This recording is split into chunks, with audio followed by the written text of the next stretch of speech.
Hello मांगा Mannix. तो आप लोगों का बहुत बहुत धन्यवाद कि आपने मुझे इतना सपोर्ट किया। तो आप लोगों की पसंद का मांगा का नेक्स्ट एपिसोड ये रहा आपके सामने।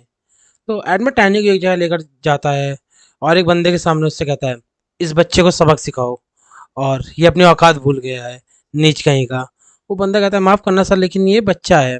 एडमिट उसको खींच के थप्पड़ मारता है और कहता है कि तुम मेरे से जुबान लड़ा रहे हो, लगता है तुम भी अपनी औकात भूल चुके हो। मैंने जैसा कहा वैसा करो, इसको सबक सिखाओ। ठीक है सर। वो अपने बंदों को आवाज मारता है, एरिक टेलमन इस बच्चे की जरा अच्छे से खातिरदारी करो। हैरी को टेलमन सामने आते हैं, कहते हैं जी बॉस जैसा आपने कहा। तभी वो एकदम से टाइनी को देख लेते हैं और चौंक हो जाते हैं, कहते हैं ओ माय गॉड भैया। उनकी जरूरत जैसे हवा से निकल गई, जैसे टिपटी सी गुल हो गई है। टाइनी इनको चिढ़ाते हुए कहता है, का हो बबुआ, का हाल बा हो। उनका लीडर कहता है, एरिक टेलमन खड़े क्यों हो तुम लोग। वो दोनों अपने बॉस के जाकर पैरों में गिर जाते हैं, कहते हैं कि बॉस यही वो बच्चा था जिसके बारे में मैंने आपको बताया था। प्लीज बॉस इसको सबक सिखाओ, प्लीज रिफस। तो इस लीडर का नाम है रिफस। रिफस कहता है, बच्चे तुम आज बहुत बुरी किस्मत है तुम्हारी, क्योंकि तुम इस मैटर में आ चुके हो और मेरा सामना करना पड़ेगा तुम्हें। एडमंड खुश होते हुए कहता है कि अब देखूंगा तुम्हारा घमंडी चेहरा टूटते हुए। रिफस पूरी ताकत से टैनी पर अटैक करता है। टैनी भी आराम से अपना हैमर से मारकर उसको फेंक देता है। एकदम से उड़ते हुए जाता है और जाकर एक जीने पे धड़ाम से गिरता है और लिटरली काफी ज्यादा तेज आवाज आती है। और हमें दिखाया जाता है, टैनी स्माइल करते हुए कहता है कि कैसा रहा। एडमंड और बाकी रिफस गैंग के लोग काफी ज्यादा शॉक हो जाते हैं। टैनी एडमंड को देखते हुए कहता है, बस यही था क्या।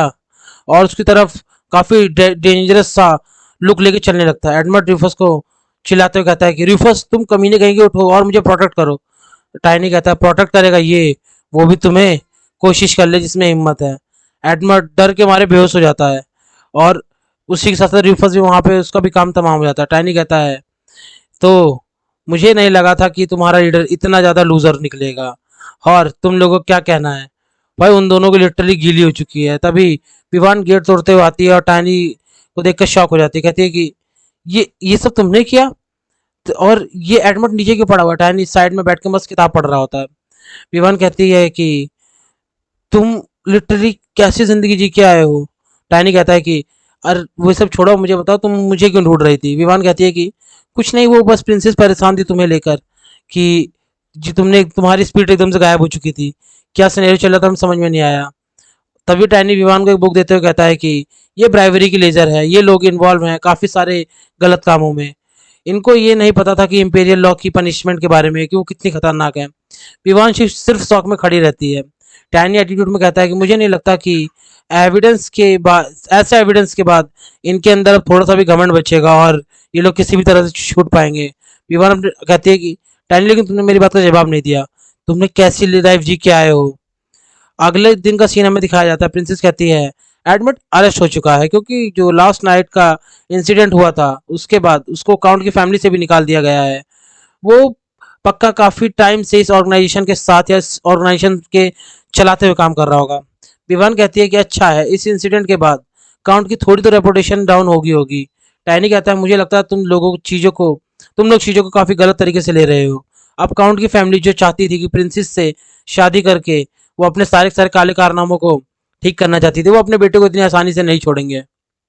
विवान कहती है, टैनी क्या मतलब है तुम्हारा।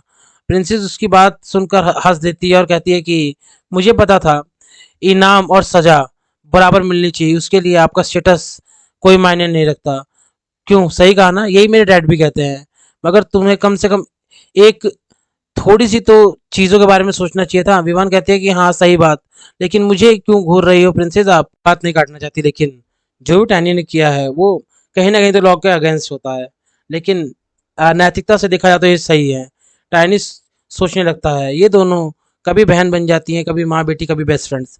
इनका अलग ही कॉम्बिनेशन है। मुझे लगता है विवान को अच्छा लगता है बड़ी बहन या माँ बनना क्लोई की। क्लोई का मतलब है प्रिंसेस। तभी प्रिंसेस कहती है कि टाइनी तुम क्या सोच रहे हो। टाइनी कहता है कि एडमंड काफी घमंड खा रहा था अपने नोबल स्टेटस का। ऐसी कोई पनिशमेंट नहीं जो उसने गुनाह किया उसके बराबर हो, बट कम से कम उसको अपनी फैमिली से बाहर निकाल देना ये भी कोई बुरा नहीं था। मगर इनके पीछे का जो भी इंटेंशन था उसको मुझे समझना होगा। विमान कहती है, तुम ऐसा कैसे कह सकते हो, तुम्हारी सोच, सच में तुम बच्चे तो नहीं हो। प्रिंसेस कहती है, ऐसा नहीं है, तुम्हारा पॉइंट ठीक है, मगर अभी तुम इतने मिच्योर नहीं हो कि सही और गलत को समझ सको। क्यों, सही कहा ना मून?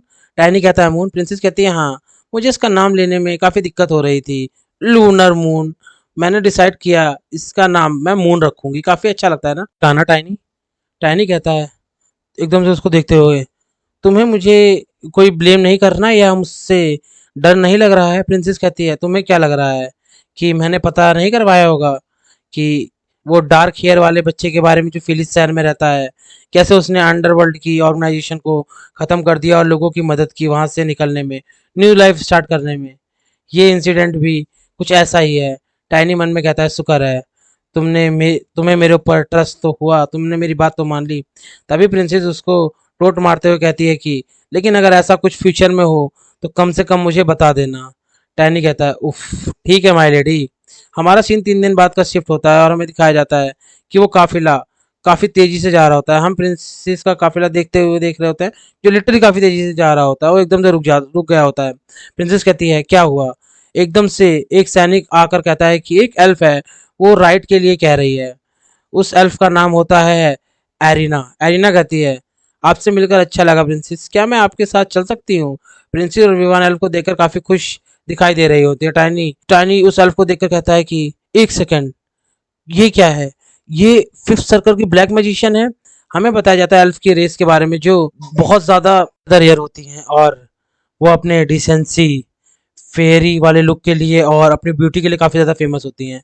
इनका एल्फ एल्फ हैलम किंगडम जो है वो वेस्टर्न कॉन्टिनेंट में है। ये काफ़ी रेयर हैं कि रेयर ही आइसलैंड और अदर एम्पायर्स में जाते हैं, और जो कि मिडल ईस्ट में रहता है। मेजॉरिटी ऑफ जो एल्फ की रेस है वो काफ़ी ज़्यादा फ्रेंडली होती है और ये बचपन से ही स्पिरिट टेमिंग में एक्सपर्ट होते हैं। इनकी पहचान है प्रियोरिटी, एथिक्स, पीस और लव। टाइनी पीछे से सोच रहा होता है कि एक 5 सर्कल की एल्फ क्या कर रही है यहाँ पे। प्रिंसेस कह रही होती है वाह एल्फ, आप किंगडम ऑफ वेयरवुल्फ से आए हैं ना, तो आपको वैलेंटिनो को पार करके कहीं जाना होगा क्या?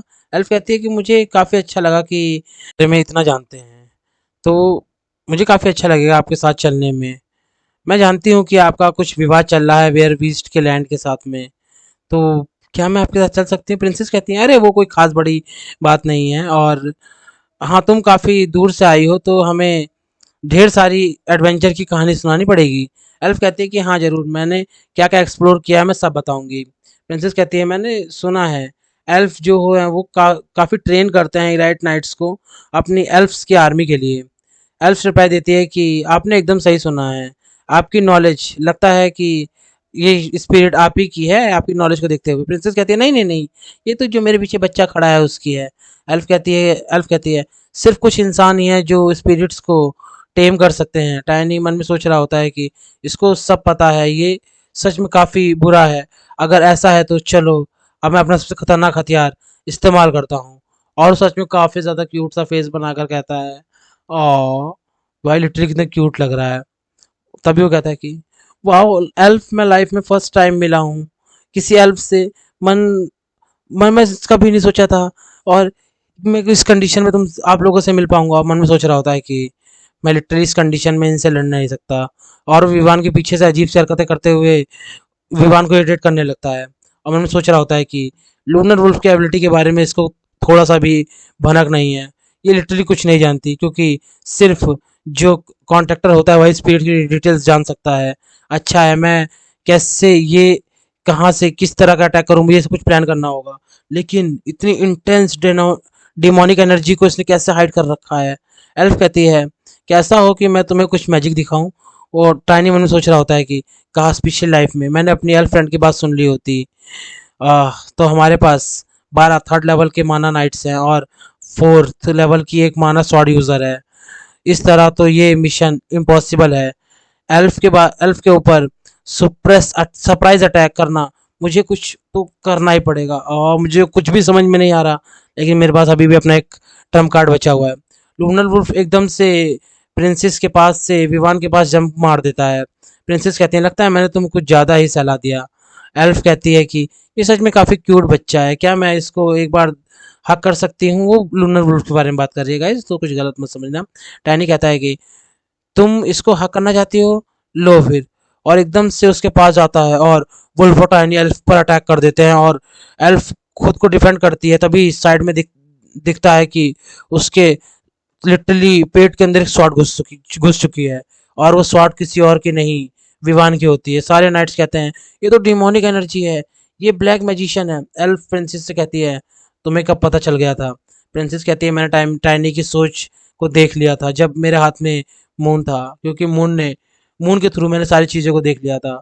तो जब मून विवान के हाथ में गया तो उसने भी सारा प्लान उसको समझा दिया।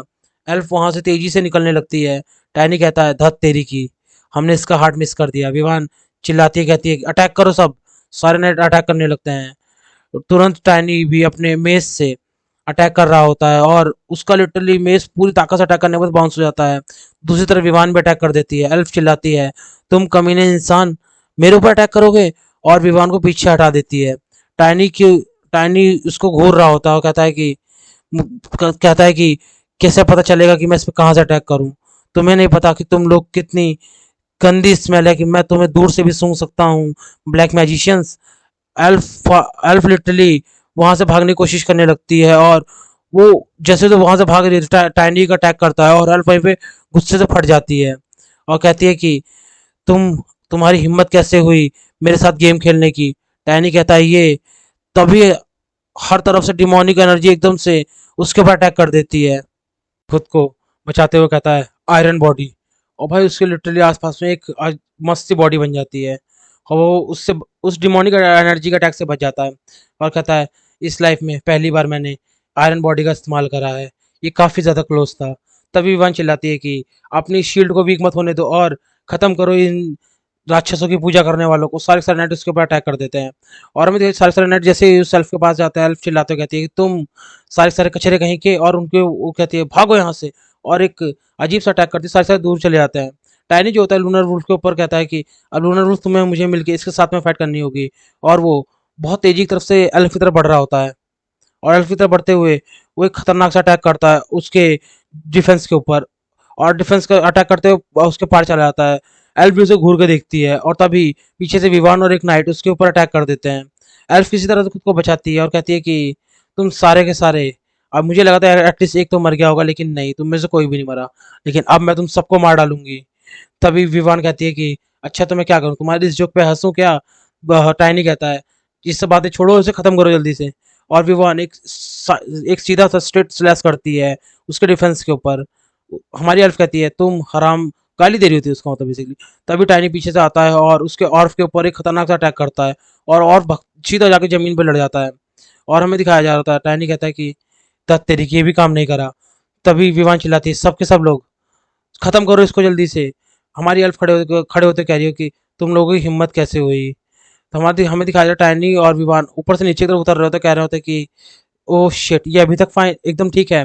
तभी जो एल्फ होती है कहती है कि चाहे मेरी लाइफ चली जाए मैं तुम सब लोगों को जिंदा नहीं छोड़ूंगी, और अपना सारा का सारा माना जमीन के अंदर डाल देती है और सीधा हमारी प्रिंसेस के ऊपर अटैक कर रही होती है। विवान बीच में आकर उस अटैक को रोक लेती है और उस अटैक को वहीं से काट देती है।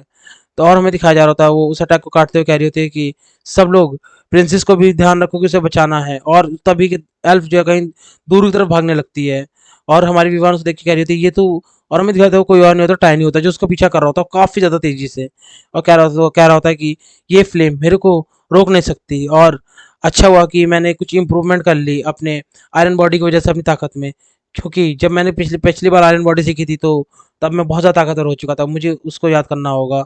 तभी वो हमारे विमान की तरफ देखता कहता है कि अभी, और वो दो के दोनों एकदम से वापस से एल्फ के पास पहुंच जाते हैं और एल्फ के ऊपर उसके डिफेंस को तोड़ने की कोशिश कर रहे होते हैं। और वो कह रहा टाइनी काफी खुश दिखाई दे रहा है, कह रहा था कि ये काम कर रहा है, और भाई वो बहुत खतरनाक सा अटैक करते हैं और हवा में ही उसका जो डिफेंस होता है टूट जाता है और एल्फ और जो विवान होती है और टाइनी तीनों एक दूसरे के अपोजिट डायरेक्शन में गिरने लगते हैं। टाइनी को हमारा जो मून होता है वो बचा लेता है, उस टाइनी के मुंह से खून निकल आ रहा है। टाइनी तुरंत अपनी आंखें खोलता देखता है कि जो एल्फ होती है वो काफ़ी ज़्यादा चोटिल हो गई होती है, और वो वापस से वुल्फ के ऊपर बैठ के कहता है कि वुल्फ अब हम सिर्फ में एक बार और करना है और इसको ख़त्म कर देते हैं। दूसरी तरफ से विवान भी काफ़ी तेज़ी से कहती है कि हाँ सिर्फ एक अटैक और ये ख़त्म हो जाएगी। तभी एल्फ अपना सबसे खतरनाक अटैक प्लान करती है और कहती है कि तुम लो लेवल के ह्यूमन कहीं के, तुम्हें क्या लगता है तुम मुझे खत्म कर दोगे? तभी विवान में सोच रही होती है कि इसके बाद अभी भी इतनी स्ट्रेंथ बाकी है। टाइनी जो उसकी अटैक के बीच में से उसका अटैक काटते हुए जा रहा होता है और कह रहा होता है सिर्फ एक मोर, एक सिर्फ एक और लिटरली वो अपनी पूरी ताकत अपने मेस में लगा के उसके ऊपर अटैक कर देता है। और तभी हमारी विवान चिल्लाती है कि जाओ से जल्दी से खत्म करो। एक नाइट कहता है यस मैम, और जैसे उसके पास जाता है तुरंत टाइनी और सब लोग शॉक हो जाते हैं। क्या टाइनी देख रहा होता है ये भाग रही है, नहीं ये भाग नहीं रही है। और हमारी जो एल्फ होती है कह रही होती है कि ए मेरे शैतान, मुझे थोड़ी ताकत दो। और उसके पीछे खतरनाक सा एक शैतान आता है। टाइनी मन में सोच रहा होता है कि ये तो वही है ना जब डीमन की पूजा करने वाले, जब उनके पास कोई भी रास्ता नहीं रहता तो वो अपनी बॉडी का सेक्रीफाइस करके अपनी पावर को काफ़ी ज़्यादा बढ़ा लेते हैं। इसको सेल्फ इमोलेशन कहते हैं ना। और वो चिल्ला रही होती है जलो सारे के सारे, और वो अपना मानस सबको जलाने की कोशिश कर रही होती है। सारे नाइट्स इस तरह से होल्ड कर रहे होते हैं। और टाइनी मन सोच रहा होता है कि जो नाइट्स थे वो ऑलरेडी अपनी लिमिट्स तक आ चुके हैं, हमें कुछ ना कुछ करना होगा ये एक्सप्लोसिव अटैक्स को काउंटर करने के लिए। और वो कहता है कि हमारे पास ज़्यादा टाइम नहीं है, हमें क्लोई को इस लड़ाई में लाना पड़ेगा। और भाई में दिखाया जाता है प्रिंसेस जो अपनी पूरी ताकत को इकट्ठा करते हुए एक खतरनाक सा अटैक करते हुए कहती है कि लाइट। और भाई साहब हमें दिखाया जा रहा होता है कि हर तरफ सिर्फ और सिर्फ लाइट हो गई है। अब क्या क्लोई के पास कोई स्पेशल पावर है या ये तो अब हमें नेक्स्ट एपिसोड में पता चलेगा। तो तब तक के लिए गाइस अपना ध्यान रखिएगा और थोड़ा सपोर्ट करिए अपने भाई को। और ऐसे ही नए नए कंटेंट के लिए सब्सक्राइब करो मांगा का सफ़र। धन्यवाद।